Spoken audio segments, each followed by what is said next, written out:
അപ്പോൾ ഇവിടുത്തെ വിശേഷങ്ങളുടെ പുതിയൊരു എപ്പിസോഡിലേക്ക് എല്ലാവർക്കും സ്വാഗതം. ഇന്ന് ഞാൻ എപ്പോഴത്തെയും പോലെ ഗ്രീനറീനെ പറ്റി ഒന്നും അല്ല പറയാൻ എന്ന് വിചാരിക്കുന്നത്. ഞാൻ ഇതിനു മുന്നേ ഒരു വീഡിയോ ചെയ്തായിരുന്നു. അപ്പോൾ ആ വീഡിയോയിൽ ഇങ്ങനെ ഡിപ്രഷനെ പറ്റി ചെറുതായിട്ടൊന്ന് മെൻഷൻ ചെയ്തപ്പം എനിക്കൊരു കമൻറ്റ് വന്നു, എൻ്റെ ഡിപ്രഷൻ ജേർണി ഒന്ന് ഷെയർ ചെയ്യണമെന്ന് പറഞ്ഞു. അപ്പോൾ ഞാൻ കരുതി അങ്ങനെ ഒരാളെ ഡിപ്രഷൻ ജേർണി ഷെയർ ചെയ്യണം എന്ന് ചോദിച്ചിട്ടുണ്ടെങ്കിൽ അയാൾക്ക് ഒന്നെങ്കിൽ ഒരു സിമിലർ എക്സ്പീരിയൻസ് കാണും, അതല്ലെങ്കിൽ ആ ഒരു എക്സ്പീരിയൻസ് ഉള്ള ആരെങ്കിലും അറിയാവുന്നവർ കാണും. അപ്പം എന്തായാലും ഇത് ഹെൽപ്ഫുൾ ആയിരിക്കും. അപ്പം പച്ചപ്പല്ല എന്ന് കരുതി സ്കിപ്പ് അടിക്കുന്നവർ ഇതെന്താണ് ആവശ്യമുള്ളവർക്കൊന്ന് ഷെയർ ചെയ്ത് കൊടുക്കുക. ഇനി ഞാൻ ബോറടിപ്പിക്കുന്നില്ല, കാര്യത്തിലേക്ക് വരാം. എനിക്ക് ഡിപ്രഷൻ ഉണ്ടായത് ഒരു പോസ്റ്റ് കോവിഡ് ടൈമിലായിരുന്നു കേട്ടോ.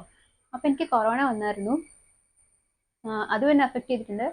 അതല്ലാതെ തന്നെ കുറച്ച് ഫാമിലി പ്രൊഫഷണൽ അങ്ങനത്തെ കുറച്ച് ഇഷ്യൂസ് ഒക്കെ ഉണ്ടായിട്ടാണ് എനിക്കത് ഇമോഷണലി ഹാൻഡിൽ ചെയ്യാൻ പറ്റാതായി. എനിക്ക് ഉറങ്ങാൻ പറ്റാണ്ടായി, അങ്ങനെയൊക്കെ. അപ്പം ഞാൻ പോസ്റ്റ് കോവിഡ് ട്രീറ്റ്മെൻറ്റ് എടുക്കുന്ന സമയത്ത് നമുക്ക് ആയുഷിൻ്റെ ഒരു പ്ലാൻ ഉണ്ടായിരുന്നു. അപ്പം ഇതുപോലെ ആയുർവേദ ഹോസ്പിറ്റലിൽ ചെന്നപ്പം ഡോക്ടർ ഇങ്ങനെ കോവിഡിൻ്റെ കാര്യങ്ങളൊക്കെ ചോദിച്ചുകൊണ്ടിരുന്ന സമയത്ത് ഞാൻ പറഞ്ഞു, ഡോക്ടർ എനിക്കിപ്പോൾ ഉറങ്ങാൻ പറ്റുന്നില്ല, എനിക്ക് ഉറങ്ങാനേ പറ്റുന്നില്ല, ഞാൻ എത്ര ശ്രമിച്ചിട്ടും എനിക്ക് ഉറങ്ങാൻ പറ്റുന്നില്ല, രാത്രിയൊക്കെ എഴുന്നേറ്റിരുന്ന് കരയാനാണ് തോന്നുന്നത്. അപ്പം ഡോക്ടർ പറഞ്ഞു, ഇതത്ര കേട്ടിട്ട് അത്ര സുഖമുള്ള കാര്യമല്ല, ഇതിന് ട്രീറ്റ്മെൻറ്റ് വേണം, അതായത് ഡിപ്രഷൻ്റെ ഒരു ഭാഗമാണ്, ട്രീറ്റ്മെൻറ്റ് എടുക്കണം എന്ന് പറഞ്ഞിട്ട് ഡോക്ടർ അതിൻ്റെ തന്നെ ഒരു ഡോക്ടറിനെ എനിക്ക് റെഫർ ചെയ്ത് തരുമായിരുന്നു. പിന്നെ ഞാൻ ഒരു മാസം ആയുർവേദത്തിലാണ് കേട്ടോ ഞാൻ ട്രീറ്റ്മെൻറ്റ് എടുത്തത്. ഒരു മാസം എനിക്ക് എന്താണ് നമ്മളുടെ ആൻറ്റി ഡിപ്രസൻസോ പിന്നെ നമ്മുടെ സ്ലീപ്പിംഗ് പിൽസ് ഒക്കെ ആയുർവേദത്തിൻ്റെ ടൈപ്പ് ഉള്ളത് കുറച്ച് എടുക്കേണ്ട വന്നു. അങ്ങനെ എന്താണ് കുറച്ച് നാൾ, ഒരു മാസത്തോളം ഞാൻ മരുന്ന് കഴിച്ചു. ആയുർവേദത്തിൻ്റെ ഭാഗമായിട്ട് മെഡിറ്റേഷനും കാര്യങ്ങളൊക്കെ ഉണ്ടായിരുന്നു. അപ്പോൾ അതൊക്കെ എന്നെ കുറേ ഹെൽപ്പ് ചെയ്തു കേട്ടോ. അത് കഴിഞ്ഞ് എൻ്റെ അടുത്ത സ്റ്റേജാണ് ശരിക്കും ഞാൻ എന്താണ് ചെയ്തതെന്നുള്ളത്. ശരിക്കും ആ ഒരു മാസത്തെ ട്രീറ്റ്മെൻറ്റ് കഴിഞ്ഞപ്പോൾ ഞാൻ ഒന്ന് ബെറ്ററായി. എനിക്ക് ഭയങ്കര ഒരു ഇൻസെക്യൂരിറ്റീസ് ഒക്കെ ആയിരുന്നു. ഞാൻ ബൈ പ്രൊഫഷൻ ഞാൻ ഒരു അഡ്വക്കേറ്റാണ് കേട്ടോ. അപ്പം എനിക്ക് കോർട്ടിലൊക്കെ ചെന്ന് കഴിഞ്ഞാൽ ഒന്നാമത് എനിക്ക് ഉറങ്ങാൻ പറ്റാത്തതുകൊണ്ട് ഞാൻ ഭയങ്കര ടയേർഡാണ്. ക്ലയൻസിനെ നമുക്ക് കംപ്ലീറ്റ് ആയിട്ട് കേൾക്കാൻ പറ്റുന്നില്ല. അങ്ങനെ ഭയങ്കരമായിട്ട് മൈൻഡ് ഇങ്ങനെ ഭയങ്കര മാറിയൊരവസ്ഥ.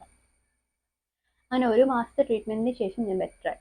അപ്പം നിങ്ങൾക്കേ അറിയത്തുള്ളൂ നിങ്ങൾ ഡിപ്രഷൻ്റെ സ്റ്റേറ്റ് എന്താണെന്നുള്ളത്. അപ്പം ഞാൻ പറഞ്ഞ പോലെ ഒട്ടും ഉറക്കം കിട്ടുന്നില്ല, അല്ലെങ്കിൽ ഒട്ടും പറ്റുന്നില്ല, അങ്ങനത്തെ ഒരു സ്റ്റേജ് ആണെങ്കിൽ തീർച്ചയായിട്ടും നല്ലൊരു ഡോക്ടറിനെ കാണണം, ട്രീറ്റ്മെൻറ്റ് എടുക്കണം. ഇനി അതിന് ശേഷം ചെയ്യാൻ പറ്റും, എന്തൊക്കെ ചെയ്യാൻ പറ്റും, അതാണ് നമ്മുടെ വിഷയം കേട്ടോ. അപ്പോൾ അതിനുശേഷം ഒരു കൗൺസിലിങ്ങിൻ്റെ സ്റ്റേജിലേക്ക് വന്നപ്പോൾ എനിക്ക് മനസ്സിലായി എന്നെ കൗൺസിൽ ചെയ്യുന്ന ആർക്കും എന്നെ ഹെൽപ്പ് ചെയ്യാൻ പറ്റുന്നില്ല. അപ്പോൾ അവർ പറയുന്നു ഞാൻ ഒട്ടും ഓപ്പണായിട്ട് സംസാരിക്കുന്നില്ല അതുകൊണ്ടാണ്. പക്ഷെ അല്ല, എനിക്ക് ബേസിക്കലി മനസ്സിലായ ഒരു കാര്യം എന്താണെന്ന് വെച്ചാൽ നമ്മൾ നമ്മളോട് തന്നെയാണ് സംസാരിക്കേണ്ടത്. അതായത് എൻ്റെ പ്രശ്നങ്ങൾ എൻ്റേത് മാത്രമാണ്. അതിൻ്റെ സൊല്യൂഷൻ എന്ന് പറഞ്ഞാൽ എൻ്റെ കാഴ്ചപ്പാടുകളെ ഡിപ്പെൻഡ് ചെയ്തിരിക്കും. ഇപ്പം ഞാൻ ഒരു കൗൺസിലറിൻ്റെ അടുത്ത് പോയിട്ട് ഒരു പ്രശ്നം പറയുമ്പോൾ അദ്ദേഹത്തിൻ്റെ കാഴ്ചപ്പാട് എന്നിട്ടായിരിക്കും എനിക്കൊരു സൊല്യൂഷൻ തരുന്നത്. അപ്പോൾ എനിക്കതല്ല വേണ്ടത്, എനിക്കത് ഉൾക്കൊള്ളാൻ പറ്റുന്നില്ല എന്നുള്ളത് എനിക്ക് മനസ്സിലായി.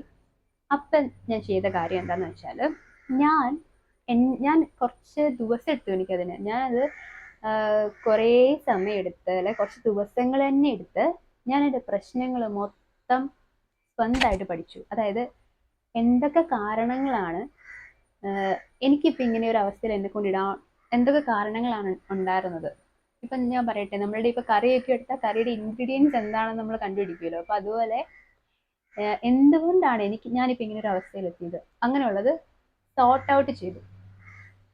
അങ്ങനെ സോർട്ട് ഔട്ട് ചെയ്തപ്പോഴത്തേക്കും എന്തൊക്കെയായിരുന്നോ എനിക്ക് കുറേ കാര്യങ്ങൾ അക്സെപ്റ്റ് ചെയ്യാൻ പറ്റാതിരുന്നത്, അതാണല്ലോ എന്നെ കൊണ്ട് പ്രശ്നത്തിലിട്ടത്. അപ്പം ആ സംഗതികളെ അതിനകത്ത് മാറ്റാൻ പറ്റാത്തതിനെ ഞാൻ അക്സെപ്റ്റ് ചെയ്തു. അപ്പോൾ ഫസ്റ്റ് നിങ്ങൾ ചെയ്യേണ്ടതും അത് തന്നെയാണ്, അക്സെപ്റ്റ് ചെയ്യുക. നമ്മുടെ സിറ്റുവേഷൻ ഇതാണ്, അല്ലെ നമ്മുടെ സറൗണ്ടിങ്, അല്ലെ നമ്മുടെ സർക്കംസ്റ്റൻസ് ഇതാണ് എന്ന് പൂർണ്ണമായിട്ട് മനസ്സിലാക്കുക, അതിനെ ഉൾക്കൊള്ളുക. അതിന് കുറച്ച് സമയം എടുക്കും, കുറച്ച് സമയം എടുക്കുക. അത് ഉൾക്കൊണ്ട് കഴിഞ്ഞാൽ ഇതാണ് ഞാൻ, അല്ലെ ഇതാണ് എനിക്ക് ചുറ്റും സംഭവിക്കുന്നത് എന്ന് ഉൾക്കൊണ്ട് കഴിഞ്ഞു കഴിഞ്ഞാൽ നമുക്ക് ഒരു പരിധി വരെ നമ്മുടെ പ്രശ്നങ്ങളുടെ സൊല്യൂഷൻസ് കണ്ടുപിടിക്കാൻ എളുപ്പമായിരിക്കും. പ്രശ്നം അറിഞ്ഞാലല്ലേ പ്രശ്നം പരിഹരിക്കാൻ പറ്റത്തുള്ളൂ.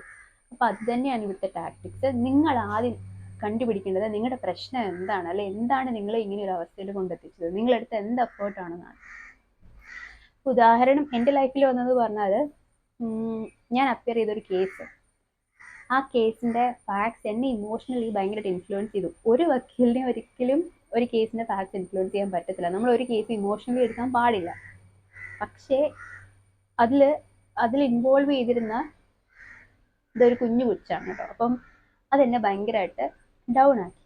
അപ്പം എനിക്ക് അന്നേരം ഉണ്ടായ ഒരു മെന്റൽ ട്രോമയോ അല്ലെങ്കിൽ അതൊക്കെ എന്നെ ഭയങ്കര ഇമോഷണലി ഡൗൺ ആക്കി. പിന്നെ പ്രൊഫഷനോട് തന്നെ എനിക്ക് ശരിക്കും പറഞ്ഞാൽ ആ ഒരു ദേഷ്യമോ അങ്ങനെയൊക്കെ തോന്നി. അപ്പം അത് വൺ ഓഫ് ദ റീസൺ ആണ് കേട്ടോ ഞാൻ പറഞ്ഞത്. അപ്പം അതുപോലെ നിങ്ങളെ ഈ പ്രശ്നത്തിൽ കൊണ്ടെത്തിച്ച എന്താണോ ആ റീസൺ കണ്ടുപിടിക്കുക. ഇനി അതിനൊരു സൊല്യൂഷൻ എന്താണ് എന്നുള്ളതാണ് പിന്നത്തെ കാര്യം. അപ്പോൾ ഫസ്റ്റ് മെയിൻ ആയിട്ടും അക്സെപ്റ്റ് ചെയ്യുക. നിങ്ങളായിരിക്കുന്ന ആ സിറ്റുവേഷൻ നിങ്ങൾ അക്സെപ്റ്റ് ചെയ്യുക. നിങ്ങളുടെ പ്രശ്നങ്ങളെ നിങ്ങൾ ഐഡന്റിഫൈ ചെയ്യുക.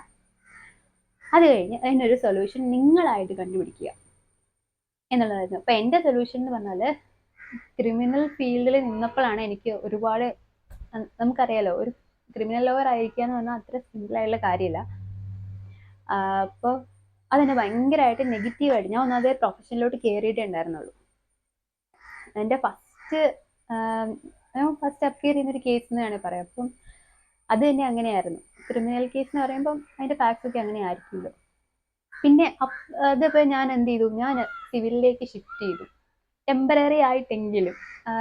കാരണം എൻ്റെ മെൻ്റൽ ഒരു റിലീഫായിരുന്നു അപ്പോഴത്തെ എൻ്റെ പ്രയോറിറ്റി. ഞാൻ പിന്നെ ചെയ്ത കാര്യങ്ങളൊക്കെ എനിക്ക് പ്രയോറിറ്റി കൊടുത്തുകൊണ്ടാണ്. അത് തന്നെയാണ് അടുത്ത മെയിൻ പോയിന്റ് എന്ന് പറഞ്ഞാൽ, നിങ്ങൾ നിങ്ങളെ തന്നെ പ്രയോറിറ്റൈസ് ചെയ്യുക എന്നുള്ളതാണ്. നമ്മളെ പ്രയോറിറ്റൈസ് ചെയ്യുമ്പോൾ മാത്രം, അതായത് നമ്മളുടെ നീഡ്സ് തിരിച്ചറിയാനും നമ്മുടെ ഇഷ്ടങ്ങൾ അറിയാവുന്നതും അൾട്ടിമേറ്റ്ലി നമുക്ക് തന്നെയാണ്. അപ്പം നമ്മളെ കൊണ്ട് എന്ത് ചെയ്യാൻ പറ്റും, അല്ലെ നമ്മൾക്ക് എന്താണ് ആവശ്യം, അത് തിരിച്ചറിയുക. അതാണ് ഞാൻ ഗാർഡനിങ് ചെയ്തപ്പോൾ പറഞ്ഞത്. ഗാർഡനിങ് ഒത്തിരി ഹെൽപ്പ് ചെയ്തു എന്ന് പറഞ്ഞത് അതുകൊണ്ട് തന്നെയാണ്. ഞാൻ കുറേ കാര്യങ്ങൾ, അതായത് എനിക്ക് മെൻ്റലി സ്ട്രെസ്ഫുൾ ആയിരുന്ന ഒരുപാട് കാര്യങ്ങൾ മാറ്റി നിർത്തി. എനിക്ക് പൂർണ്ണമായിട്ട് ഒഴിവാക്കാൻ പറ്റാത്ത കാര്യങ്ങളുണ്ടായിരുന്നു.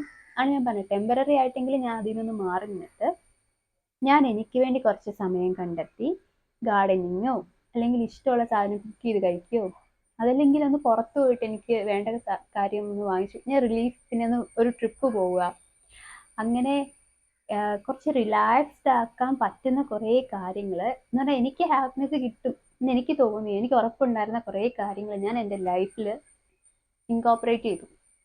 അങ്ങനെ ചെയ്യാൻ തുടങ്ങി. അപ്പം അന്ന് തൊട്ട് ഞാൻ തുടങ്ങിയൊരു കാര്യമാണ്, അന്ന് തൊട്ട് എനിക്ക് കുഞ്ഞിലേ തൊട്ട് എനിക്ക് ചെടികളെ ഭയങ്കര ഇഷ്ടമാണ്. അപ്പം ഞാൻ അത്ര ഭയങ്കര പെറ്റ് ഫ്രണ്ട്ലി അല്ല, പെറ്റ് ലവിങ് ആയിട്ടുള്ള ഒരാളല്ല.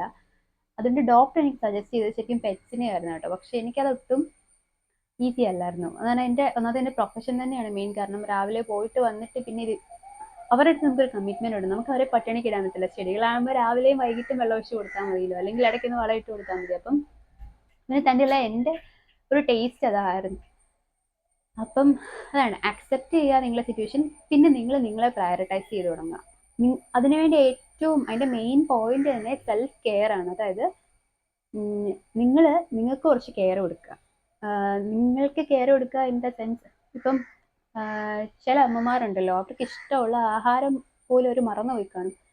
അപ്പം എപ്പോഴെങ്കിലും അവർ കുക്ക് ചെയ്യും. ഇപ്പം എൻ്റെ അമ്മയ്ക്ക് ആണെങ്കിൽ മക്കൾക്ക് എന്താണ് ഇഷ്ടം, അല്ലെ ഭർത്താവിന് എന്താണ് ഇഷ്ടം എന്നൊക്കെയാണ് കൂടുതൽ പ്രയോറിറ്റി കൊടുത്ത് കുക്ക് ചെയ്യുന്നത്. എപ്പോഴും അവർക്ക് ഇഷ്ടമുള്ളത് അങ്ങനെ കുക്ക് ചെയ്ത് അങ്ങനെ എപ്പോഴും മറ്റുള്ളവരുടെ ഇഷ്ടമാണ് നോക്കുന്നത്. അപ്പം നമ്മുടെ ഇഷ്ടങ്ങളെ നമ്മൾ മറന്നു പോയിട്ടുണ്ടായിരിക്കും. അപ്പം അങ്ങനെയുള്ള സിറ്റുവേഷനൊക്കെ ഉണ്ടെങ്കിൽ നിങ്ങളെയും കൂടെ ഒന്ന് പരിഗണിച്ച് തുടങ്ങുക.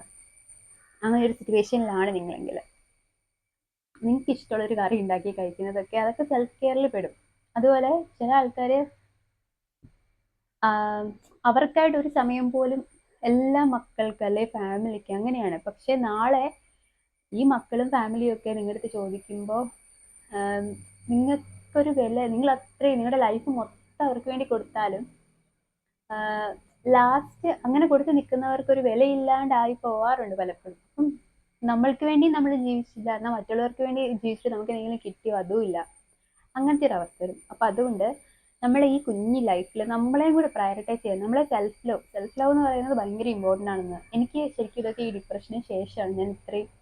കാരണം കല്യാണത്തിന് ശേഷം നല്ലൊരു ഭാര്യ, ഒരു പെർഫെക്ഷനാണ് നമ്മളെപ്പോഴും എല്ലാവരും ആഗ്രഹിക്കുന്നത്. അതായത് മറ്റുള്ളവരിൽ നിന്ന് ആ അവൾ നല്ലൊരു അമ്മയാണ്, അല്ലെ നല്ലൊരു ഭാര്യയാണ്, അല്ലെ നല്ല മകളാണ്, നല്ല സ്റ്റുഡൻ്റ് ആണ്, എല്ലാം നമ്മൾ ഈ പെർഫെക്ഷൻ ആഗ്രഹിച്ചാണ് നമ്മൾ ഓരോന്നും ചെയ്യുന്നത്. അപ്പം ഈ പെർഫെക്ഷന് വേണ്ടിയിട്ട് നമ്മൾ നമുക്ക് ഇഷ്ടമുള്ള പല കാര്യങ്ങളും മാറ്റി വെക്കുക എപ്പോഴും ചെയ്യുന്നത്.